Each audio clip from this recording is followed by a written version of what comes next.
Boa tarde, está com o programa Eclésia, hoje a folhear mais umas páginas do Concílio Vaticano II. Será daqui a pouco, para já, a atualidade informativa da Igreja Católica. Bento XVI apelou a uma igreja em permanente estado de serviço à humanidade e a Deus. Foi no último domingo, no Vaticano, quando elogiava o testemunho de vida dos novos santos que proclamou no Dia Mundial das Missões.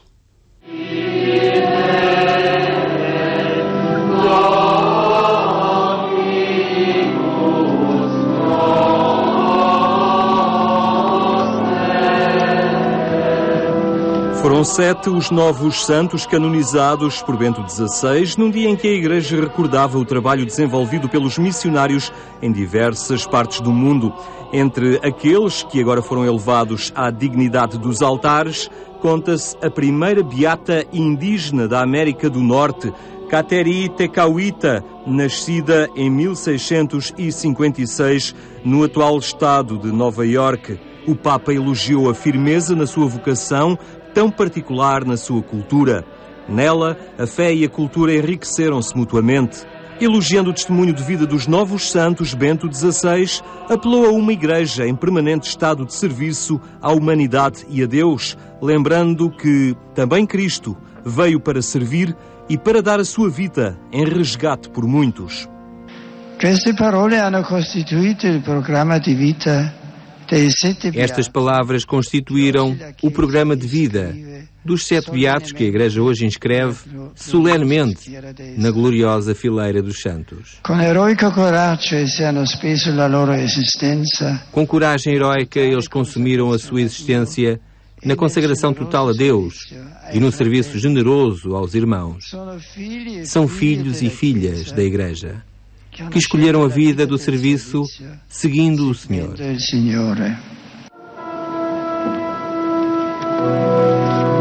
Entre os novos santos contam-se também 2 mártires, Giacomo Berthier, missionário jesuíta francês, morto em Madagascar por não querer renunciar à sua fé, e o catequista filipino Pedro Glungsgod, assassinado em Guam por um pai que se recusou a deixar o seu filho ser batizado. Neste sentido, Bento XVI lembrou os numerosos cristãos que são perseguidos por causa da sua fé nos dias de hoje.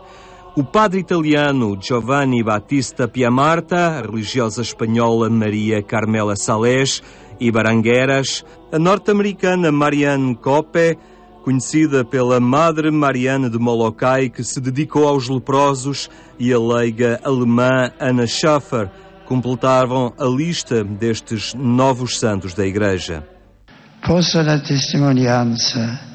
Que o testemunho dos novos santos, a sua vida oferecida generosamente por amor a Cristo,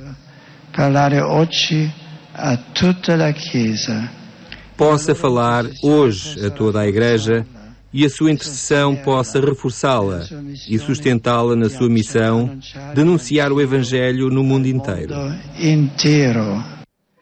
No final desta celebração e no momento já reservado à tradicional oração mariana do Ângelus e em Dia Mundial das Missões, o Papa lembrou todos aqueles que em diversas partes do mundo entregam a sua vida ao anúncio do Evangelho.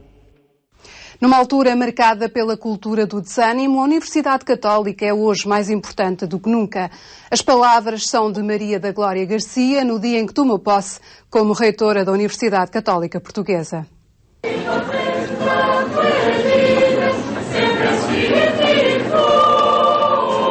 É a primeira vez que uma mulher assume os destinos desta instituição de ensino. Maria da Glória Garcia tem 53 anos, é jurista e catedrática da Faculdade de Direito da Universidade Católica Portuguesa.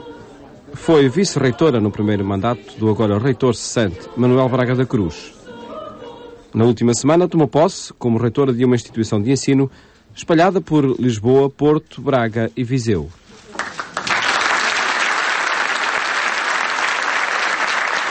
Afirmar a Universidade Católica na sociedade é, pois, hoje mais importante do que nunca, porque os valores que protagoniza conferem força espiritual à ação e tornam-na capaz de mudança. Numa cultura marcada pelo desânimo de uma geração academicamente bem preparada, mas que está a deixar o país, a nova reitora da Universidade Católica promete não cruzar os braços. As constantes ameaças ao bem-estar que pairam sobre a sociedade portuguesa a dificuldade com que a economia se confronta em se relançar e criar emprego, o embate na realidade de um tempo que tudo prometia, não só fazem temer a saída sistemática de Portugal de gerações que legitimamente procuram melhores dias, como difundem uma cultura de desânimo que não contribui para a ultrapassagem necessária. A Universidade Católica é importante na sociedade e, consciente disso, não vai cruzar os braços, antes os vai elevar, promovendo espaços alargados de diálogo e de liberdade, continuando a procurar uma melhor compreensão da pessoa e das suas realizações. Dom José Policarpo, magno chanceler da Universidade Católica Portuguesa, elogiava o espírito de missão da nova reitora e afirmava que a universidade deve promover a verdadeira síntese entre ciência e cultura. A religião cristã é uma religião com fortes consequências culturais. Tem na sua identidade a vocação para fazer cultura e se exprimir na cultura. Conto-vos este episódio porque este faz parte do tal futuro que a Universidade Católica ainda não é. Uma verdadeira síntese entre ciência e cultura. E esta síntese, na velha linguagem bíblica e helénica, chama-se sabedoria. Com a nova reitora tomavam posse também os novos vice-reitores, Isabel Capeloa Gil e o padre José Tolentino Mendonça. A matéria da universidade é a esperança, porque nós acolhemos milhares de jovens ao longo de gerações que encontram na Universidade Católica a sua alma mater, o lugar de formação, de encontro com a ciência, de investigação, de publicação, de maneira que esta é de facto uma casa da esperança, uma casa sempre voltada para o futuro e que não pode baixar os braços nunca. O grande desafio é continuar a manter o grande nome da Universidade Católica como referência nacional e internacional no campo do ensino, da solidariedade, da investigação, da relação da universidade com o mundo envolvente, sobretudo numa altura tão difícil como a que Portugal vive agora. Na cerimónia tomaram ainda posse Mário António de Sousa Aroso de Almeida como pró-reitor e Maria Helena Briços de Almeida como administradora. A secularização, o fenómeno migratório, a crise económica, o contexto digital e globalizado em que hoje se vive são alguns dos cenários que interpelam a Igreja. Como evangelizar no século XXI é a pergunta que se impõe e que serviu de base para mais um ciclo de conferências levadas a cabo pelo Instituto São Tomás de Aquino. Quais as dificuldades que uma sociedade pós-moderna coloca à tarefa da evangelização? Quais as suas soluções? Estas são algumas interrogações que preocupam o Instituto São Tomás de Aquino, que procurou resposta através da iniciativa Tardes de Setembro. Convidar os cristãos a refletir sobre a sua fé, sobre o que é ser cristão no século XXI, que desafios é que se colocam ao cristão de hoje, sobretudo na questão da evangelização. A preocupação dos novos métodos, do novo ardor, mas sempre centrado na pessoa de Cristo, na pessoa de Jesus Cristo. Podemos procurar e refletir sobre tudo, mas nunca esquecer que a nossa missão de evangelização assenta na pessoa de Jesus Cristo. As consequências eclesiais da chamada cultura pós-moderna foi a temática abordada por Frei Bento. Esta mentalidade pós-moderna, quer dizer, é a mentalidade e o cultivo das poucas certezas e das incertezas de que vai acontecendo. Como é que lidar com isto em pastoral? Como é que lidar com isto? Alguém sabe? Eu tenho uma proposta. Uma proposta que não vale nenhum, mas proponho-a, que é o seguinte. Evangelizar é dar alegria às pessoas. Aos presentes, referiu que a novidade deve residir numa maior proximidade das pessoas e um conhecimento dos problemas que as afetam. Primeiro, somos nós que temos de ser evangelizados. Quer dizer, temos de alterar a nossa maneira em face da proposta de Jesus. Mas depois também pensar que, ao ser testemunhos, e ao querer e a ser, porque a isso somos convidados, pela própria fé que temos, dizer, mas qual é a sensibilidade das pessoas? Quais são os seus valores? Andamos sempre a dizer que não há valores. Há valores. A gente é que os não conhece. O grande sacramento. Falar de nova evangelização implica reconhecer que as condições de comunicação do Evangelho alteraram-se, uma vez que há que ter em conta, segundo Alfredo Teixeira, as dinâmicas sociais nas quais a Igreja está inserida.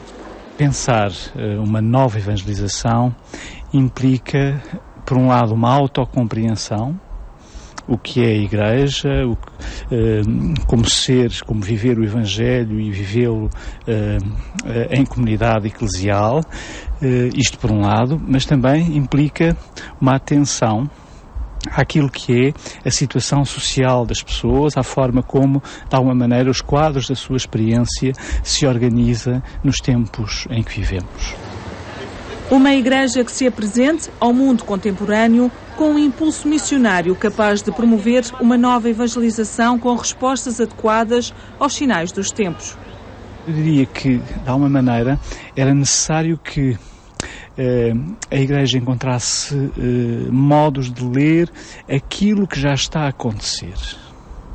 Uma das coisas que me preocupa na aproximação que faço ao ponto de vista socioantropológico a esta realidade é que me parece que, por vezes, as diversas instâncias eclesiais estão talvez pouco atentas ou talvez não tenham encontrado forma de enquadrar e rentabilizar essas experiências, atentas àquilo que de alguma forma são sinais claros de um modo de estar diferente da Igreja. A nova evangelização é estar atenta a estas novidades do mundo, às novidades da sociedade, às novidades da ética, às novidades da religião, porque senão temos uma mensagem para quem? Para ninguém. Porquê? Porque temos respostas antes das perguntas. E isso não pode ser. No mês que marca o início do Ano da Fé e a realização da 13ª Assembleia Geral Ordinária do Sínodo dos Bispos, dedicada ao tema Nova Evangelização para a Transmissão da Fé Cristã, são alguns dos pontos centrais da agenda católica para este ano. E a rubrica das terças-feiras continua hoje a ver o Concílio Vaticano II através do olhar de Dom António Marcelino.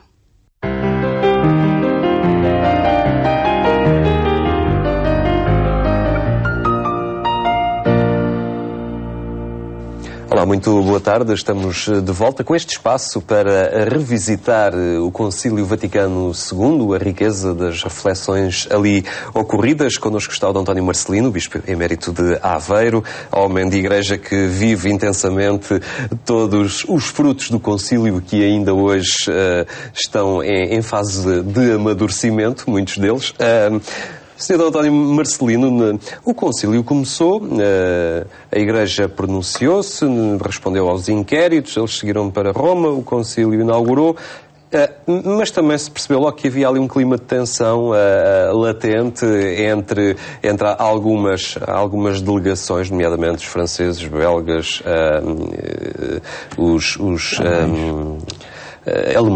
alemães contra a Curia Romana também, não é? Em qualquer coisa, eu gostava de começar por uma coisa muito positiva, que o concílio em si proporcionou uma experiência única aos bispos do mundo inteiro. Primeiro, a experiência ecuménica de universalidade. Nunca nenhum concílio tinha tido tanta gente de coisa que se parecesse, não é? Nem era possível. Não era possível. Não era possível. Portanto, pela primeira vez, há de facto bispos de todo o mundo. É curioso, aquelas imagens que são conhecidas, chegam de avião, chegam de navio, há muita gente a chegar a Roma nestes dias. Mas é uma experiência de colegialidade que nunca tinham tido os bispos. E também de sentido de igreja. Uma igreja concreta, que é totalmente importante, e que aquele bispo tem a mesma fé e aqui está a pronunciar-se da mesma maneira. As tensões já existiam, é lógico, não é? E era inevitável que ela não aparecesse sempre na renovação da Igreja. com o que nós vimos anteriormente sobre o clima existente, isso era praticamente impossível que não acontecesse. Então o que acontece é que, depois da comissão preparatória ter recolhido tudo de lado, assentou-se em 4 grandes temas. Sobre a liturgia, que era o que estava mais preparado de todos, depois sobre a Igreja, que era o da maior urgência para o Papa, depois sobre a palavra de Deus, ou a revelação que era fundamental, e depois o último tema, que tem muitas bolandas, não é? Começou pelo esquema 13, que até ficou, há livros escritos sobre essa altura, por fim acaba por ser Igreja no mundo contemporâneo. Bom, que é a presença e o diálogo urgente da Igreja. No segundo, a relação do Pai. Na primeira, a Igreja, povo de Deus, hierarquia de serviço. Aqui estava tudo ausente. E depois, no primeiro, a centralidade no louvor do Senhor. Bom. E nós verificamos que o estudo destas e a reflexão sobre estas constituições são uma profunda catequese sobre problemas fundamentais da vida da Igreja. Quando as constituições iam chegando, a gente via que aqui havia ali uma profundidade que não era bem a que estávamos habituados. E que algumas ficaram para a superfície da liturgia, voltar para o povo, ninguém português, bem, quem ficou por aí está parado há muito tempo. Depois o que aconteceu é que a Constituição da Igreja, que era aquela que o Papa mais desejava e pôs como objetivo, a Igreja tem que se ajornar, tem que pôr o presente, tem que lavar o seu rosto, tem que dar o rosto de Deus, do servidor, etc, etc, vão dar a perspectiva total para os 9 decretos. E os decretos praticamente não tiveram grandes discussões. Em geral, não tiveram grandes discussões. Alguns foram mais rapidamente, como fez a Comissão Social, que estava pouco preparação, mas quando é para despachar, não é? Depois os outros, sobre os bispos, sobre os padres, não tiveram grandes discussões. Já as declarações são as 3, sobre igrejas não cristãs, religiões não cristãs, sobre a educação e a responsabilidade religiosa. A responsabilidade religiosa foi muito discutida, tirou-se. E houve até um caso único que o Papa mandou fazer uma sondagem em determinada altura, para ver se havia, eram todas as discussões, se havia de rejeitar, se havia de continuar. Na sondagem deu uma proporção bastante grande para continuar. E, no fim, a votação foi 2.300 votos Plachet e apenas 70 não Plachet. E é um grande documento da história da Igreja em Portugal, da Igreja no mundo, da liberdade religiosa. Não sei como é que era possível a Igreja enfrentar um mundo novo, continuando a pensar como pensava. Foi muito significativa aquela... Bom, já estamos na fase do Papa Paulo VI, em que ele viaja para Jerusalém e aquele célebre abraço. Vamos ficar. O Papa, podemos dizer já, tem gestos verdadeiramente inéditos, não é? Para chamar a atenção para os ortodoxos, para chamar a atenção para todos, não é? Quando ele beija o pé ao Tenágoras dizendo isto é para limpar séculos de história que nos envergonham, mas agora terminou. E o Papa beijou, agora terminou o beija-pé. O Papa a ONU, o Papa a Jerusalém, o Papa... Quer dizer, dá um sentido novo. O Papa é do mundo, não é da Igreja. O Papa tem que ter gestos. Mas isso, podemos estar no último, tocar um bocadinho mais neste aspecto. Aqui tocava fundamentalmente que os documentos que vêm são 16, não é? As Constituições são fundamentais. Quem não absorveu, nem quem menos estudou, leu. Quem não percebeu o que é que está central na liturgia, o que é que está central na Igreja, o que é que está central na Dei Verbum, ou da Palavra de Deus, o que está central na Igreja do Mundo 2, parou. Certamente que a mais fluida de todas é a Igreja do Mundo Contemporâneo, porque o mundo não para. E se há temas fundamentais, a Igreja é serva do mundo, a Igreja tem que trabalhar com o mundo, a Igreja tem que aprender, tem que conhecer o mundo, a Igreja tem que ler os sinais dos tempos. Era uma Igreja completamente nova, essa proposta. É uma proposta totalmente nova. Em qualquer dos casos, a Igreja exemplifica alguns casos da economia, da paz, da ordem internacional, etc., mas depois continua a avançar. Quando o Papa publica a Evangelho Adveniens, 80 anos depois, e já apresenta, Paulo VI, já apresenta novos sinais dos tempos, como a emancipação da mulher, como as migrações, como a democratização, etc. São novos sinais que até ali não se viam tanto. Portanto, quer dizer, o Concílio não só é o que diz os documentos, mas é depois a explosão que traz novos problemas para que a gente tem que enfrentar. E isso é extraordinário para quem quer uma Igreja para o serviço, mas, sobretudo, é a grande novidade, a Igreja é povo de Deus. O Bach vinha dizendo isso há muito tempo, e o Congar, etc., não é? Mas para descer a pirâmide, para acabar com a igreja piramidal e pôr Pai de Jesus Cristo docente e todos os servidores, boa, isto levou o seu tempo. É a questão da colegialidade dos bispos. Fundamental. Foi a gente sente isso quando o Papa, eu estava na Basílica de São Pedro com um bispo velhinho, belga, e o Papa disse, irmãos, vinde aqui para o pé de mim. a Basílica cheia, disse: são tão bispos como eu. E vão abençoar-vos como eu. Quer dizer, aquilo é uma pregação de tal ordem, porque os bispos eram subalternos, não é? Bom, os cardeais já tinham muita importância, mesmo não fossem bispos. Mas os bispos eram de seguro. Ainda hoje é um bocado assim, infelizmente. Bom, a grande importância tiveram os teólogos também. Eu penso que os teólogos que são assessores do Concílio, assessores do Papa, assessores das comissões, são fundamentais na renovação disto. Foi nesse grupo que se jogou grande parte do Concílio, não é? Foi indiscutivelmente, sim. Então, é interessante ler o Diário do Concílio e verificar a riqueza que nos traz o Parasquet, o Alberico, e depois, sobretudo o Diário do Helder Câmara, conta coisas extraordinárias, reuniões à noite, depois encontrarem-nos com os outros, etc. Normalmente guarda-se aquela imagem da Basílica de São Pedro, da bancada conciliar, sim, mas o trabalho era feito longe dali, não é? Tinha que ser. Na bancada era sempre muito complicado, não é? Era para as votações ali. Praticamente quase para as votações. Pois. Mas foi um período rico. Eu vivi com isso ainda. Não esquece, porque de facto continua. O Concílio continua. Muito bem. Exatamente, do António Marcelino. Nós continuaremos também esta nossa análise de hoje a 8 dias. Hoje ficamos por aqui. Muito obrigado. Regressaremos então com novas perspectivas, novas interpretações e análises desta riqueza conciliar de hoje a 8 dias.